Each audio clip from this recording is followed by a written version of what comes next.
আসসালামু আলাইকুম দর্শক,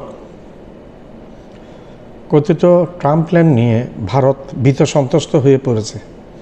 এমনি ভারত ভীত সন্ত্রস্ত আছে তার প্রতিবেশী চায়নাকে নিয়ে উত্তর ফ্রন্টে, দক্ষিণ ফ্রন্টে পাকিস্তানকে নিয়ে, এখন বাংলাদেশকে নিয়ে পূর্ব ফ্রন্টে ভারত চিন্তিত। কারণ বাংলাদেশের কিছুটা সামরিক উত্থান এবং স্বাধীনচেতা মনোভাব ভারতকে উদ্বিগ্ন করে রেখেছে। বিগত 15 বছর সুরের শাসক শেখ হাসিনার সময় ভারত একচেটিয়া ফায়দা লুটেছে বাংলাদেশকে, তার কলোনির মতো মনে করেছে, যেটা স্বাধীনচেতা doctor Mohammad Nobel laureate doctor Mohammad Yunus সাহেবের আমলে যেটা হতে দেয় না। ডক্টর ইউনূস সাহেব টিটফটে চোখে চোখ রেখে কথা বলেছে ভারতের। এটা বলেছিল ডক্টর ইউনূস সাহেব, যদি বাংলাদেশকে অস্থিতিশীল করতে চায় ভারত, তাহলে তার 7 সিস্টার অস্থিতিশীল হয়ে যাবে, পশ্চিমবাংলা অস্থিতিশীল হয়ে যাবে, বিহার অস্থিতিশীল হয়ে সে অস্থিতিশীলতার ঢেউ দিল্লিতে গিয়ে আশ্রয় পড়বে। এখন হঠাৎ করে গত কিছুদিন আগে, মাসখানিক আগে, নিউ ইয়র্কে বাসিন্দা পান্নু সিং, উনি শিখ নেতা, উনি একটি ম্যাপ প্রকাশ করেছেন এবং একটা দেশের নাম দিয়েছেন। সেই দেশটার নাম হচ্ছে ট্রাম্পল্যান্ড।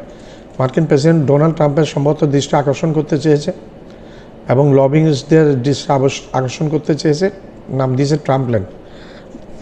ভারতের 7 সিস্টার খ্যাত 7টি রাজ্যের মধ্যে শুধু অরুণাচল প্রদেশকে চীনের ম্যাপের সাথে দেখানো হয়েছে ওইখানে, এবং বাকি 6টি দেশ, এই 6টি দেশের মধ্যে 6টি রাজ্য, একটি রাজ্য অরুণাচল প্রদেশ চীনের সাথে দেখানো হয়েছে ম্যাপে।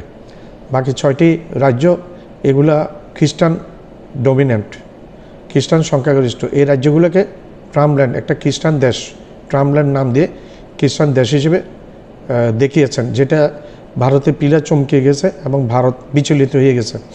ভারত তাড়াতাড়ি সামরিক ঘাঁটি করেছে বাংলাদেশের বাংলাদেশ সীমান্তের 1 কিলোমিটার ভিতর একটা, দ্বিতীয়টা করেছে শিলিগুড়ি করিডোরে বাংলাদেশ সীমান্তের 1 কিলোমিটারের মধ্যে, তৃতীয়টা করেছে ত্রিপুরার বাংলাদেশ সীমান্তের 1 কিলোমিটারের ভিতরে, চতুর্থটা করেছে আসামে বাংলাদেশ সীমান্তের 1 কিলোমিটারের মধ্যে। জাতিসংঘের নিয়ম অনুযায়ী একটি আন্তর্জাতিক সীমানা থেকে অন্তত কোনো একটি ক্যান্টনমেন্ট সামরিক বেস করতে হলে 15 কিলোমিটার দূরত্ব থাকতে হবে, 15 কিলোমিটারের ভিতরে করা যাবে না। কিন্তু ভারত সেই নিয়ম নীতির তোয়াক্কা না করে ভারত করে নিয়েছে 4টি বেস, আর্মি বেস। আর কলকাতার ওইখানে হলদিয়ার কলকাতার ওইখানে একটা নেভাল বেসও করছে বাংলাদেশকে ঘিরে রাখার জন্য। এখন ভারত শুধু ট্রাম্পল্যান্ড নিয়ে চিন্তিত না, বাংলাদেশ নিয়ে চিন্তিত। এই বাংলাদেশকে আজকে শত্রু বানিয়েছে নরেন্দ্র মোদী, কট্টর হিন্দুত্ববাদী প্রধানমন্ত্রী এবং মুসলিম বিরোধী প্রধানমন্ত্রী নরেন্দ্র মোদী বানিয়েছে। বাংলার মানুষের বিরাট ভাজন হয়েছে এই নরেন্দ্র মোদী। ফ্যাসিস্ট শেখ হাসিনাকে বিগত 15টি বছর এই ভারত নিজেদেরকে যদি একটি গণতান্ত্রিক রাষ্ট্র বলে পরিচয় দেয়, কিন্তু আসলে তারা ফ্যাসিজমের এক্সপোর্টার, তারা ফ্যাসিজমের ফ্যাসিজম রপ্তানিকারক দেশ ভারত।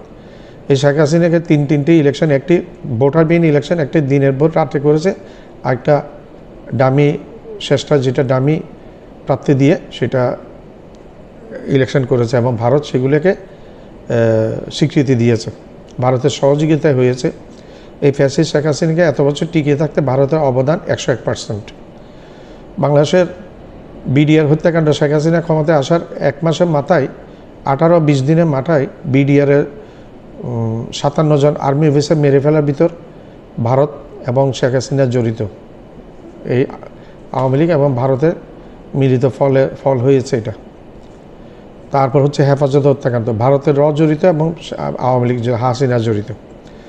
তারপর যে শেষে আয়নাগর গুম খুম, এগুলো সব ভারতের প্রি প্ল্যানে হয়েছে। কাকে কোথায় গুম করতে হবে, কাকে কোথায় নিয়ে যেতে হবে, কাকে জেলে রাখতে হবে, সব প্রি প্ল্যান হয়েছে। এবং সামরিক বাহিনীর অফিসার কে কোন জায়গায় গুরুত্বপূর্ণ পদে থাকবে, এগুলি ভারতের দ্বারা নির্দেশিত হয়ে থাকতো, শোনা যায়। আমরা দেখি না, কিন্তু শুনেছি এরকম কথাবার্তা। তো এই ভারতকে অনেকটা ইজারা দিয়ে দিয়েছিল, বিক্রি করে ফেলেছিল। আর কিছুদিন পরে এটাকে হয়তো ভারতের আরেকটি অঙ্গরাজ্য হিসেবে ডিক্লেয়ার করতো, যেমন সিকিমকে নিয়েছিল ভারত স্বাধীনতার পরে। তারপর স্বাধীনতার 4 বছর পরে গোয়াকে নিয়েছে ভারত। কাশ্মীর ভারত নিয়ে নিয়েছে, পাঞ্জাব ভারত নিয়ে নিয়েছে। এখন ভারতের ভয়, ভারত কোনো পাঞ্জাবকে হারায় কিনা, খালিস্তান দেশ হয়ে যায় কিনা, কাশ্মীরের আজাদ কাশ্মীর, জম্মু কাশ্মীরকে কোনো পাকিস্তান চীনের সহযোগিতায় নিয়ে নেয় কিনা, এটা ভয়। আবার এদিকে পশ্চিমবাংলা কোনো বাংলাদেশের সাথে চলে আসে কিনা, অথবা বাংলাদেশ আক্রমণ করে কোনো পশ্চিমবাংলাকে নিয়ে নেয় কিনা, এটা একটা গেল।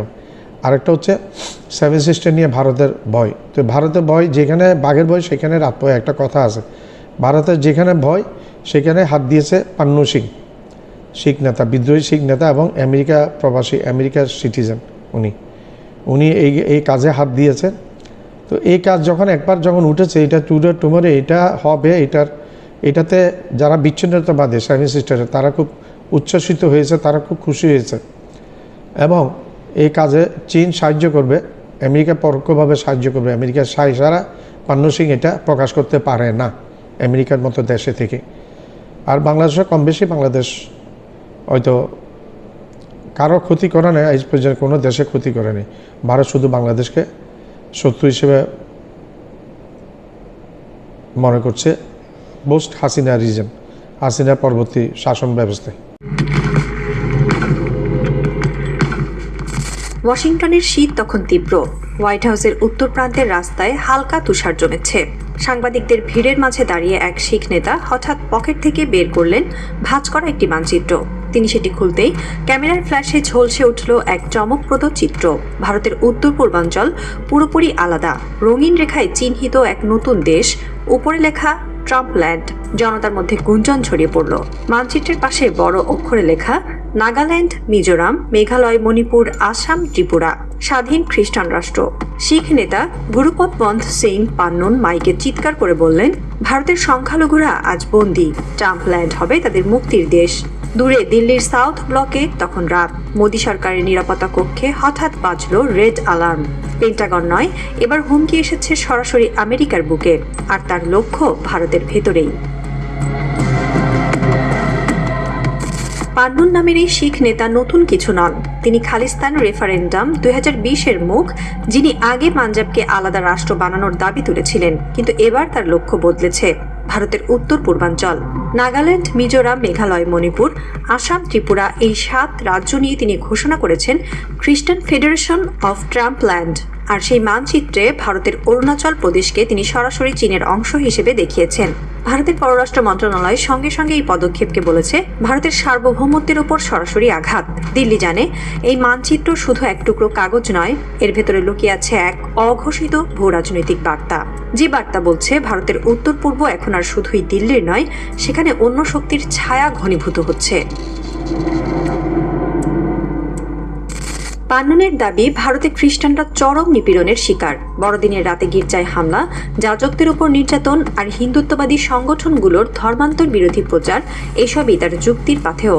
তিনি যুক্তরাষ্ট্রের প্রেসিডেন্টের প্রতি আহ্বান জানিয়ে বলেছেন, খ্রিস্টানদের রক্ষার একমাত্র উপায় তাদের ভারতের শাসন থেকে মুক্ত করা। এ কারণেই তিনি নতুন রাষ্ট্রের নাম রেখেছেন ট্রাম্পল্যান্ড। তার মতে, ট্রাম্প ছিলেন খ্রিস্টান সভ্যতার রক্ষা কবচ, আর তার নাম ব্যবহার করে তিনি আমেরিকার কংগ্রেস ও লবিস্ট গ্রুপগুলোর দৃষ্টি আকর্ষণ করতে চাচ্ছেন। দিল্লির জন্য এটি ভয়াবহ ইঙ্গিত, কারণ যদি এই দাবি আমেরিকার নীতি নির্ধারকদের কোনো অংশে সমর্থন পায়, তবে ভারতের উত্তর পূর্বাঞ্চলে বিচ্ছিন্নতাবাদ আবার জেগে উঠতে পারে। ভারতের সরকারি পরিসংখ্যানই পান্নুনের অস্ত্র। নাগাল্যান্ডে খ্রিস্টান 88%, মিজোরামে 87%, মেঘালয়ে 75%, এমনকি ত্রিপুরা ও মণিপুরেও এক বৃহৎ অংশ খ্রিস্টান। এই বাস্তবতাকে সামনে রেখে তিনি প্রশ্ন তুলেছেন, হিন্দুত্বের ভারতে খ্রিস্টানরা কতটা নিরাপদ? তিনি বলেন, এই রাজ্যগুলোতে দিল্লির প্রশাসন ধর্মের কারণে অবিশ্বাস সৃষ্টি করেছে, যেখানে গির্জায় ক্রিসমাস উৎসবেও পুলিশের পাহারা থাকে। ভারতের বিরোধী দলগুলোও এখন কিছুটা বিপাকে, কারণ পান্নুনের কথা অতিরঞ্জিত হলেও ধর্মীয় সহিংসতার পরিসংখ্যান দিল্লির মুখে কালো ছায়া ফেলেছে।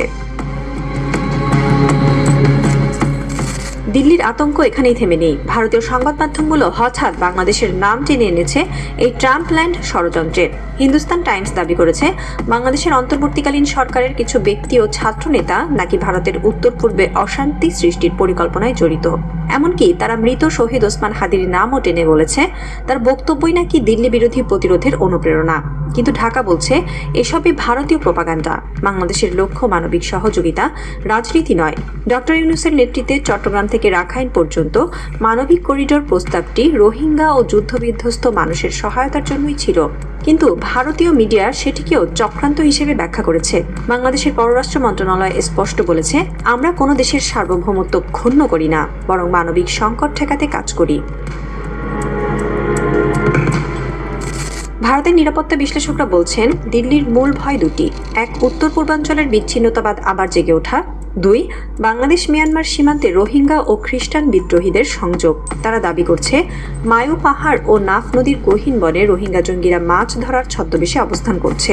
তবে এর কোনো প্রমাণ দিল্লি এখনও দেখাতে পারেনি। বাংলাদেশ সরকার বলছে, রোহিঙ্গা সংকটের সবচেয়ে বড় ভার আমাদের কাঁধে, তবু ভারত আমাদের সহায়তা দিচ্ছে না, সীমান্ত বন্ধ রেখেছে। অথচ ভারতের মিডিয়া বারবার একই প্রশ্ন ঘুরিয়ে ফিরিয়ে বলছে, বাংলাদেশ কি নতুন খ্রিস্টান রাষ্ট্র গঠনের সহযোগী? এমন অভিযোগ শুনে ঢাকা কূটনীতিকদের এক অদ্ভুত নীরবতা লক্ষ্য করেছে, যেন জানে এই প্রশ্নের উত্তর দিলেও দিল্লি বিশ্বাস করবে না।